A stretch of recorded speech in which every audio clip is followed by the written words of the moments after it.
Hello and welcome back to your own YouTube channel, Ishwar Hindi 121. Phrases और expression number 63. Gap हो गया था बीच में, मानता हूं मैं। लेकिन आपको भी पता है, पर्सनल लाइफ में कुछ ना कुछ चलता रहता है, तो उसको लेकर के थोड़ा सा ये गैप हुआ था। लेकिन ये प्रॉमिस है कि अब ये लगातार चलता रहेगा। और आप अगर इतने सारे एग्जांपल्स देखकर कंफ्यूज हो रहे हैं कि यार इतने सारे एग्जांपल्स तो नहीं होते थे फ्रेजेस और एक्सप्रेशंस में, तो आपको ये समझना जरूरी है कि होल्ड अप एक ऐसा फ्रेजल वर्ब है जिसके बहुत सारे डिस्टिंक्ट मतलब हो सकते हैं। तो इसीलिए मैंने सोचा सबको एक एक करके कवर कर ही लेते हैं, मतलब जो मेजर वाली मीनिंग्स हैं, चार पांच हैं ऐसे, तो उनको कवर कर लेते हैं। बारिश की वजह से ट्रैफिक काफी देर तक रुका रहा, तो पहला मीनिंग होता है कोई भी चीज देर हो जाना, किसी भी को भी देर हो जाना या फिर रुक जाना। सो ट्रैफिक काफी देर तक रुका रहा, द ट्रैफिक। अब देखिए, काफी देर तक रुका रहा तो ट्रैफिक खुद अपनी मर्जी से तो रुका हुआ नहीं था, तो इसके लिए हम कहेंगे the traffic was held up. यहाँ हम पैसिव का इस्तेमाल इसलिए कर रहे हैं कि जो भी सिचुएशन था उसकी वजह से ऐसा कॉज किया गया, ट्रैफिक को रुकना पड़ा। So the traffic was held held up. किस वजह से? सॉरी, काफी देर तक, फॉर अ लॉन्ग टाइम। और किस वजह से? बारिश की वजह से, तो हम कहेंगे due to the rain. Due to the rain. The traffic was held up for a long time due to the rain. अब देखिए, जो दूसरा वाला है उसका मतलब होता है किसी को अ, लूट लेना या फिर हथियार दिखाकर, खासतौर पे लूट लेना। तो डकैती करना हथियार के बल पर।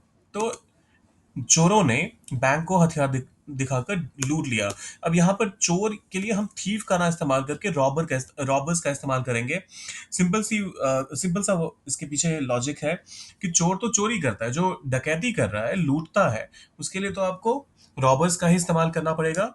सो द रॉबर्स लूट लिया, held up the bank, held up the bank, हथियार दिखाकर, एट गन पॉइंट।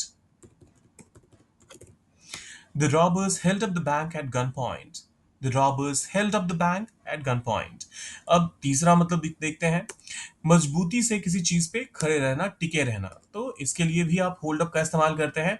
इतने तनाव के बाद भी वह मानसिक रूप से मजबूत बना रहा। इतने तनाव के बाद भी, तो आप कहेंगे इवन आफ्टर ऑल। इतने, तो ऑल, और तनाव के लिए the stress. Even after all the stress, वह मानसिक रूप से मजबूत बना रहा। He held up mentally. Even after all the stress, he held up mentally. Even after all the stress, he held up mentally. यह बीम पूरी छत को सहारा दे रही है। तो अब देखिए, किसी भी चीज को ऊंचाई पर ऐसे होल्ड करना, उसके लिए उस केस में भी आप सहारा देना, उस केस में भी आप होल्ड अप का इस्तेमाल करते हैं। तो ये हो गया हमारा चौथा मतलब। दिस बीम, यह बीम पूरे छत को सहारा दे रही है, is holding up the entire roof. This beam is holding up the entire roof. This beam is holding up the entire roof. अगला मीनिंग देखते हैं, किसी का एग्जाम्पल देना, किसी को उदाहरण के तौर पे पेश करना। उन्होंने गांधी जी को ईमानदारी का प्रतीक बनाकर उदाहरण के रूप में पेश किया। They held up, they held up Gandhi. आप चाहे तो गांधी जी भी कह सकते हैं, लेकिन जो जो भी नेटिव्स होते हैं वो गांधी जी तो नहीं इस्तेमाल करेंगे। तो इस वजह से मैंने यहाँ पर गांधी का इस्तेमाल किया है। So they held up Gandhi as a symbol, as a symbol of, उदाहरण किस चीज का? ईमानदारी का। So honesty. They held up Gandhi as a symbol of honesty.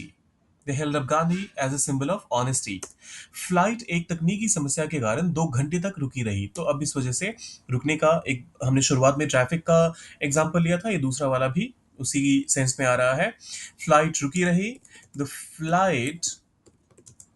अब देखिए, यहां पर फिर से हमें वॉज हेल्ड अप का इस्तेमाल करना पड़ेगा, क्योंकि फ्लाइट अपनी खुद की वजह से नहीं रुकी थी, कुछ तकनीकी समस्या की वजह से। तो हमने यहाँ पर फिर से पैसिव का इस्तेमाल कर लिया। तो फ्लाइट वाज हेल्ड अप 2 घंटे तक, फॉर 2 आवर्स। ध्यान दीजिएगा कि आप सिंस का इस्तेमाल यहाँ नहीं कर सकते, ड्यूरेशन बताया जा रहा है। The flight was held up for 2 hours, तकनीकी समस्या के कारण। तो due to a technical issue. technical issue. The flight was held up for 2 hours due to a technical issue. The flight was held up for 2 hours due to a technical issue. अब ये आखिरी वाला आप लोगों के लिए है। वह बूढ़ी औरत इतना दर्द सहने के बावजूद मजबूती से टिकी रही। तो इसके लिए आप कैसे इसको ट्रांसलेट करेंगे? सोचिए ज़रा। दर्द के बावजूद के लिए आप डिस्पाइट द पेन का इस्तेमाल करेंगे।